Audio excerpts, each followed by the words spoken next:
Trudy Mason sitting in for Elias this week. We will be having a by-election at some point here in the Montreal area in LaSalle-Amard-Verdun riding because of the departure from politics of former Justice Minister David Lametti. So that position is going to have to be filled. The ballot that voters in that district, that riding, will be handed will probably not look like the ones that they're used to. Why? Because there will be many, many, many more names on it than expected. And this is deliberate. This is a campaign called the Longest Ballot Initiative, and it's being mounted by people who are angry that Prime Minister Justin Trudeau has not kept a promise for electoral reform. Here to tell us a little bit more about the Longest Ballot Initiative is Sébastien CoRhino. He is the leader of the Rhinoceros Party of Canada. Sébastien, thanks for joining us in studio today. Thank you. So tell us about the origin of the Longest Ballot Initiative. Who's behind it? Who are these people who are angry that Justin Trudeau has not kept his electoral reform promise? Yeah, I mean, a lot of people were pretty mad after 2015 when the promise was broken.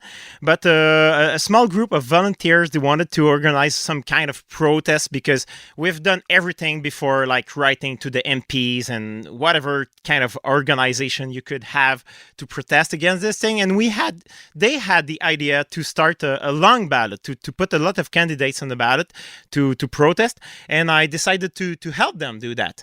So that's what we do. We do that in Toronto, St. Paul's just last month. We did it last year in Mississauga Lakeshore.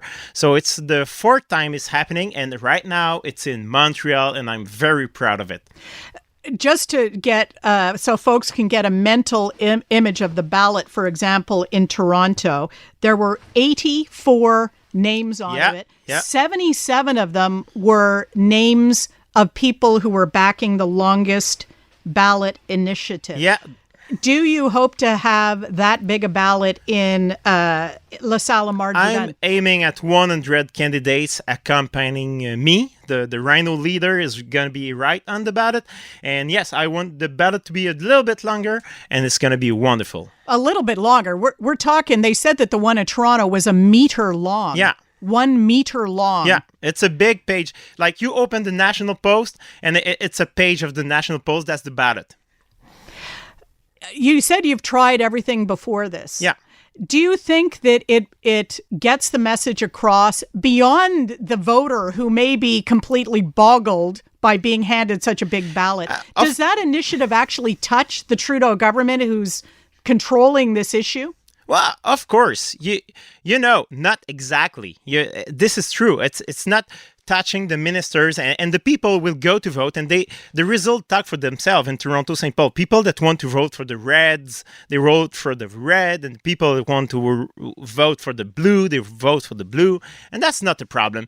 I think it's just some form of protest. Some like the farmers, they will go and block the bridge, block a highway with tractors.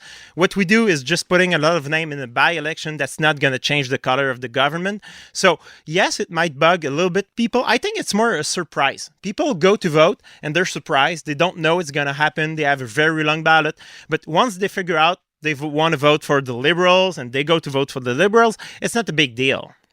So the results in Toronto were, almost evenly decided between the two major parties. So the candidates that the Longest Ballot Initiative didn't get very many votes overall. We got 1,000 votes in our candidates. So that's something. Well, divided between 77 people. Of course, but that means that 1,000 people took time to go to vote in a by-election with only 43% turnout in the summer, and they decided to vote for absolutely no one they know. No, the big parties. So they just wanted to say, I'm not voting for the big ones. I'm voting for absolutely something else. So give us something else, please. In addition to being a member of the Longest Ballot Initiative, yeah. As leader of the Rhino Party, what is the party's position on electoral reform? What type of reform do you want to see? Yeah. in 2015, Justin Trudeau did the committee, they did the parliamentary committee, and I've been to Ottawa to testify in that committee, and they did a beautiful report. And what we think would be, because Canada is a big country, it's regional proportional. So it's not a pure proportional like they would do in other countries like Germany. It's some part of regional representation and some part of proportional. And this would give very different results. Look at the past. For the last 20 years, the Green Party had enough votes to have somewhere between 15 to 25 MPs in every parliament for the last 20 years. So how different would be Canadian politics if we had 15 Green MPs in Parliament for 20 years. Imagine, that would be way different. Right now, the results in Toronto, St. Paul, last election, 40% of people go vote for the Reds, 40% of people go vote for the Blue, and there's only 500 votes between the two of them. Expand that to the 40 MPs of Toronto, GTA, and the result could be you have 40 blue conservative MP, or you could have 40 liberal MPs, or you could have half and half. Who knows? And the Green and the Orange Party are not represented at all. This could be a possible scenario with our present electoral system. And that's why we want an electoral reform, because I think it's not representing Canada right now. Not anymore. It was a very good system in rural England 300 years ago when this system was invented. But today in urban Canada, it's not good anymore. And we have to kill this electoral system, this voting system. Who knows? The Rhinos could elect a member of parliament under a revised system. Yes, we could have one MP or maybe three. And right now there's a by-election in Verdun, and I will ask all citizens of Verdun, please elect one Rhino MP for the first time in the history of Rhino Party. It's been 60 years we're alive, and I'm there. I'm the leader of the party. And instead of voting for the Reds and having another Liberal MP, it's a by-election. It's a 1-year mandate. And I ask the people of Verdun to give me, Rhino leader, this mandate of 1 year. And I promise I will not be candidate in the next general election in Verdun.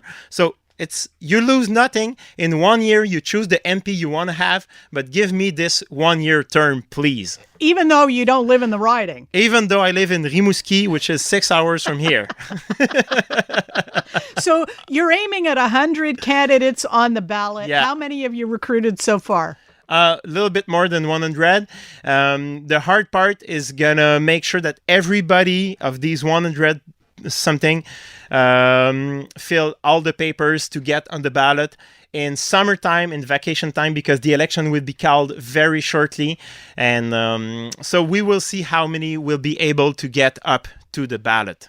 Of course, we don't have the details yet, really, about the how the by-election is going to shake out. So you're in Montreal now recruiting candidates for this initiative? No, we do have the candidate, and right now we're collecting signatures inside the riding. Oh, okay. Yes. Gotcha. All right. So it's going to be an interesting by-election. I would say more interesting than by-elections usually are. Exactly. That's why I'm here. That's we have you to thank, Sébastien CoRhino. Thanks very much for coming in the studio. Thank you a lot. Sébastien CoRhino is leader of the Rhinoceros Party of Canada and part of the longest ballot committee. And even though the ballot in this riding LaSalle and Mard Verdun may be a meter long, you can look for his name. Rhinoceros. Thanks for your time. Thank you.